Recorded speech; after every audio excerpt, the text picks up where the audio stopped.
আমাদের এই গ্রামের মেয়ে রক্সি, বয়স 17 কিংবা 18 হবে। দেখতে ভীষণ সুন্দর। তার এই সুন্দর চেহারাটা যে দেখতো সেই মুগ্ধ হতো। তবে এই সুন্দর চেহারা সবার মনে প্রশান্তি এনে দিতে পারেনি তার বাবাকে। কারণ তার জন্মের সময় তার মা মারা যায়, আর তাই তার বাবা তাকে এক প্রকার অভিশাপ হিসাবেই দেখেন। রক্সির দরিদ্র বাবা মানুষের জমি বর্গা নিয়ে চাষ করে নদীর চরে। প্রতিদিন দুপুরবেলা খাবার পাঠাতে হয় তার বাবার কাজের স্থানে। রক্সি খাবার তৈরি করে তার বাইকের সঙ্গে করে নদী পার হয়ে যেত তার বাবার কাজের স্থানে। তবে সে যেত না বাবার কাছে, অপেক্ষা করতো নদীর ধারেই, কারণ বাবা সহ্য করতে পারে না তাকে। গ্রামের এক পরিচিত দাদি রক্সির এই অনাদর অবহেলা দেখে প্রায় আফসোস করে। আহারে, মাইয়াডারে এত অবহেলা অযত্ন আর দেখতে পারি না বাপু, বলে দীর্ঘ নিঃশ্বাস ফেলে। রক্সি চুপ করে শোনে আর নিঃশব্দে হাসে।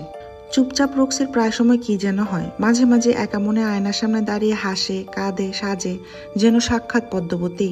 তবে বাবার চোখে বলে বিরক্ত সহকারে বলে ওঠে, এই মেয়ের নাটক আমার আর ভালো লাগে না। এরপর চলে যায়। তারপর প্রতিদিনের মধ্যে সেদিন বাবার জন্য খাবার তৈরি করে ছোট বাইক নিয়ে নদী পার হচ্ছিল রক্সি। দিনটা ছিল শনিবার। রক্সি নৌকা চালাতে চালাতে মধ্য নদীতে আসতেই বইটা ছুঁড়ে মারে। এরপর সে অদ্ভুত ব্যবহার শুরু করে। এক মনে হাসতে থাকে সে। ভাই ভয় পেয়ে জিজ্ঞেস করে, বুবু তোর কি হয়েছে? রক্সির উত্তর আসে না। সে হাসতেই থাকে খিলখিলিয়ে। বাতাসে উঠতে থাকে তার দ্বিগল কালো লম্বা চুলগুলো। হঠাৎ চুপ করে যায় সে, তাকিয়ে থাকে পানির দিকে। এরপর আবার খুব আগ্রহের সাথে কি যেন কথা বলছিল সে পানির ভিতরকার কারো সাথে। কথা বলতে বলতে হাসছিল। তারপর এক পা দুপা করে নৌকা থেকে নেমে পড়ে মাঝ নদীতে। ছোট ভাই চিৎকার করতে থাকে, তবে উঠে আসে না রক্সি।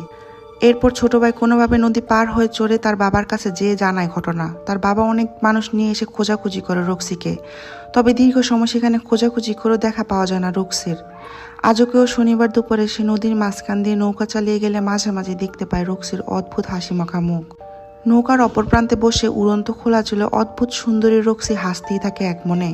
আর রাত্রিবেলা ওই নদীর মাছ থেকে ভেসে আসে রক্সির করুণ আর্তনাদ, মুক্তি দাও আমায়।